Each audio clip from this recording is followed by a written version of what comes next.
Napakalakas ng bagong NBA import ng Token Text, pamalit kay Chris McCullough. Tara kwentuhan! Nasa finals na ngayon ng TNT mga idol at patuloy pa rin ang kanilang pagpapalakas dahil kumuha sila ng bagong import mga idol. Ito ay si Darius Days mga idol, isang former NBA player. Siya ang magiging bagong import ng TNT pero sa Governors Cup mga idol at papalitan niya sa team si Chris McCullough bilang import sa Govs Cup kasi nga sobra na sa height limit si Chris. Si Days mga idol ay isang 6'6 forward na kayang lumaro at komportable sa 3 at 4. Yung posisyon din ni RHJ sa PBA, no? Hindi pa rin kasi pwede si RHJ dahil sa injury pero malakas din itong si Darius Days mga idol.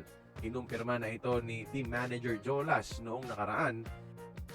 Nakapaglaro na si Darius Days sa NBA para sa Rockets at gumagawa rin on a daily basis ng 40 points sa NBA G League Kaya masasabing hindi basta-basta ang kalibre niya.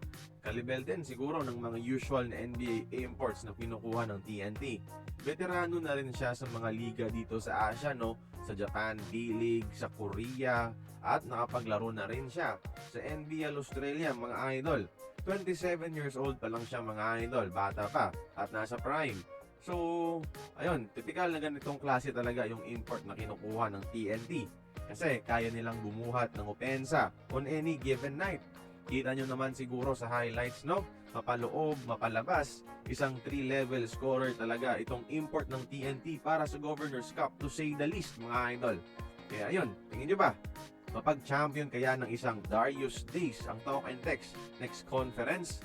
At mahigitan niya kaya ang performance ni RHJ habang papahinga pa? Join the conversation, magkomento lamang sa ibaba.